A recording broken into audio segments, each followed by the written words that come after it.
Olá, queridos amigos, queridas amigas, que a graça e a paz de Jesus esteja com cada um dos amigos, que esse dia tenha bastante chuvas de bênçãos do Senhor, que seja um dia prazeroso e deleitoso ao lado do Criador do Universo.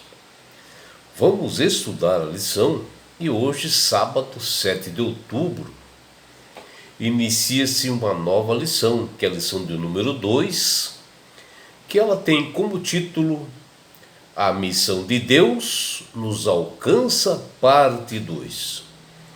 A lição de hoje está baseada no livro de Mateus, capítulo 28, versículo 19. E o que nós observamos aqui nessa lição, que mostra que os cristãos, ao abrirem as Sagradas Escrituras, passam a perceber que Deus tem uma missão enorme nesse mundo. E isso nós vemos em toda a Bíblia, né? em escritores assim, diferentes, cujo objetivo do Criador é salvar a humanidade. A missão é aquele fio assim que conduz a toda a história da humanidade, desde Adão e Eva, que demonstra o propósito claro de Deus para com a sua criação, cuja Eva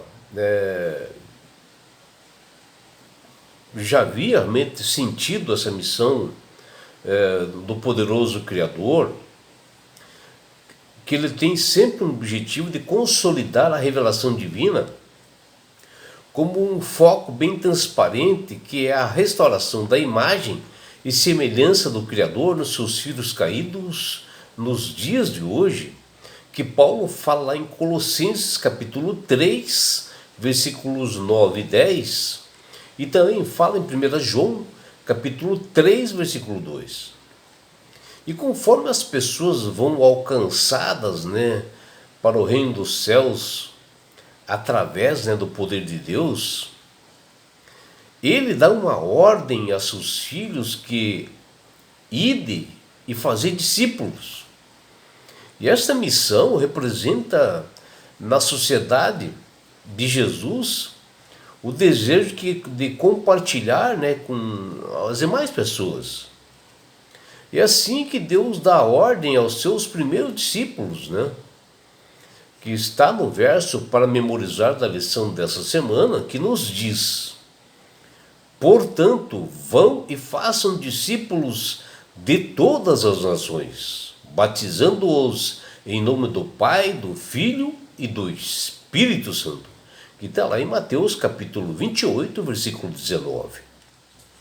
Isto é um pano de fundo ao qual nós devemos entender corretamente a palavra de Deus, sendo assim uma tarefa dada para todos, que ela deve ser cumprida, onde não é um pedido de Cristo, é uma ordem. E descer assim esse pano de fundo para toda a nossa vida cristã, e influenciar, de uma forma ou de outra, todas as pessoas a seguirem a Jesus, aquelas que almejam um futuro melhor, num lugar de paz que Jesus promete, onde Ele quer habitar, junto conosco, onde é o desejo do Criador de morar junto conosco. E pelo poder de Cristo nós devemos cumprir o que o nosso mestre disse em Mateus 28, 19. Ide, onde nós devemos falar de Jesus para todas as criaturas, sobre o amor de Deus, sobre os seus propósitos, o desejo do Criador de se relacionar com todos, onde Ele deseja mostrar o seu amor, a bondade, a graça, a misericórdia, que Ele derrama sobre todos a cada novo dia, quando nós buscamos com sinceridade de coração. Nós, como seus discípulos, de Cristo na época, devemos ser um bom testemunho, mostrando o verdadeiro caráter de Deus, onde o inimigo tentou manchar com doutrinas falsas, né? E mencionando que Deus era um ditador. E nós estamos aqui para testemunhar e mostrar que Deus é amor. E quando nós buscamos ler essas escrituras, nós podemos nos identificar com Deus de amor que nos busca intencionalmente, porque a missão dele é salvar o perdido, devido à separação provocada pelo pecado, que fala lá em Isaías 59:2. Deus continua, por meio de sua missão, restaurando o relacionamento quebrado lá no Jardim do Éden, através do pecado de Adão e Eva. E isto vai até esse momento glorioso em que ele fará novas todas as coisas, que fala em Apocalipse 21:5. A ordem de Jesus de fazer discípulos de todas as nações não foi dirigida apenas para os 12 discípulos iniciais originais, ou aqueles que acompanharam, né, quando Cristo esteve entre nós, fisicamente. Esse mandamento é uma responsabilidade que diz respeito a todo cristão. E de acordo com Pedro, esta é a razão pela qual todo crente existe. E Pedro nos diz: vocês, porém, serão geração eleita, sacerdócio real, nação santa, povo de propriedade exclusiva de Deus, a fim de proclamar as virtudes daquele que os chamou das trevas para a sua maravilhosa luz, que está lá em 1 Pedro 2:9. Deus espera o serviço pessoal da parte de todo aquele a quem ele confiou o conhecimento para o tempo de hoje, onde o verdadeiro discípulo nasce no reino como missionário. Assim, Deus decidiu manifestar a nós de tal forma que nós possamos, né, entender a sua natureza, seu propósito, a sua missão. E, acima de tudo, ter um relacionamento real e duradouro, né, com este grandioso Deus. Crentes que obedecem à ordem dada por Jesus são transformados e a sua vida espiritual muda para sempre. E Cristo abençoará os seus esforços.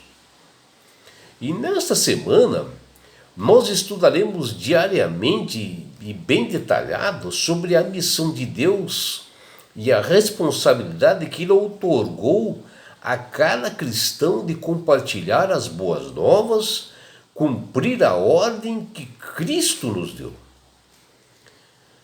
Veremos durante essa semana e diariamente estudos de como a Trindade deve moldar a nossa missão como seguidores de Cristo, que fala lá em João capítulo 20, versículos de 21 até 22.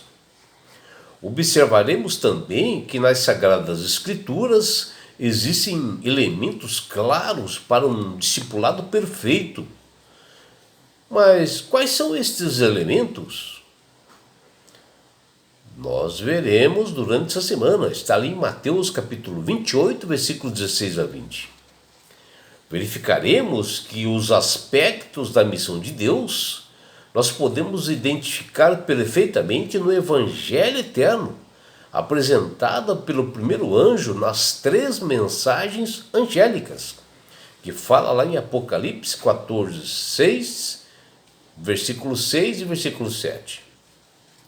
As Sagradas Escrituras, elas apresentam o propósito original de Deus para seu povo. Mas quais são estes propósitos de Deus? Saberemos durante essa semana, que está lá em Gênesis capítulo 12, versículos 1 e 3, e Deuteronômio capítulo 7, versículos 6, 11 e 12. A Bíblia apresenta um escopo geográfico de longo alcance para a missão de Deus. Mas que escopo é este de Deus? Nós saberemos durante essa semana, que está ali em Apocalipse 7, versículos 9 e 10. E é por isso, meu amigo, minha amiga, que Deus tem trabalhado através do Espírito Santo para que todos aceitem a Jesus como Salvador e Senhor. Porque quando você aceita Jesus como Salvador e Senhor, você passa a ter sabedoria. Porque o Espírito Santo começa a trabalhar na sua mente e você passa a manusear melhor as Sagradas Escrituras e você passa a entender a missão de Deus, cuja vontade é andar conosco, é se relacionar conosco. E por isso que Ele quer alcançar o máximo de pessoas. E essas pessoas, elas são alcançadas através de nós, onde nós somos ferramentas que Deus utiliza para nós levarmos o Evangelho da paz para as demais pessoas. E não é só isso, meu amigo, minha amiga. Quando você aceita Jesus como Salvador e Senhor, você ganha de Deus esse presente que chama-se salvação. E com isto, Jesus vai levar-te para as mansões celestiais. Um lugar onde não haverá mais morte, mais dores, mais aflições. Onde todos participarão das bodas do Cordeiro, que é Jesus. E sabe por que Deus quer fazer isto com você, minha amiga? Com você, meu amigo. Porque Jesus te ama. Abraços do seu amigo João Carlos Amorim.